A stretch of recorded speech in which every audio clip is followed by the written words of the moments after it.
Amongst our group, we're privileged to have a few people that have flown fighter aircraft, and I wonder whether you know the name, this German gentleman by the name of Oswald Boelcke. Oh yeah, you know that chappie?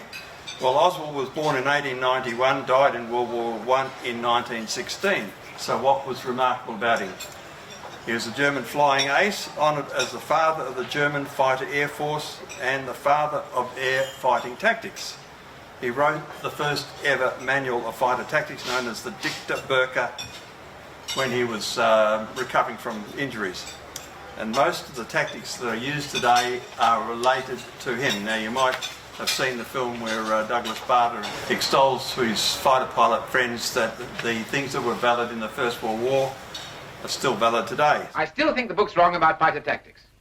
The principles that paid off in the last war are still good today, even though the airplanes are faster. Now remember, the chap who's got the height controls the battle, especially if he comes out of the sun. And the chap who gets up close is the chap who knocks him down. So a few of those are: try to secure an advantage before attacking, keep the sun behind you, the hun in the sun and all that. Climb before and during the approach to surprise the enemy from above, dive on him swiftly from the rear when and the moment to attack is at hand. Always carry through an attack when you have started it. Bear in mind, your opposition might have read these rules too.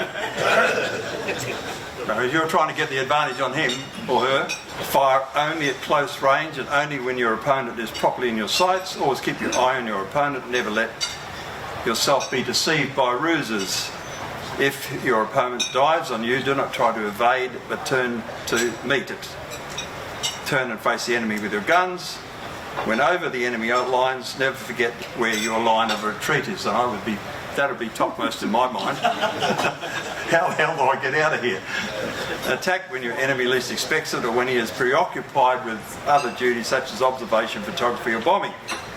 The last one, keep your eye on the enemy and do not allow him to deceive you with tricks. If your opponent seems damaged, follow him down until he crashes. On the 28th of October, 6 missions for that day. 6 fighter missions in one day. No wonder these guys wore out. An exhausted Boelcke crashed when his aircraft bumped into a fellow German pilot's Albatross. So they both brought themselves down. The Royal Flying Corps dropped a wreath which read, "To the memory of Captain Boelcke, our brave and chivalrous opponent." Well, that was in the days when fighting in the air was considered a chivalrous occupation.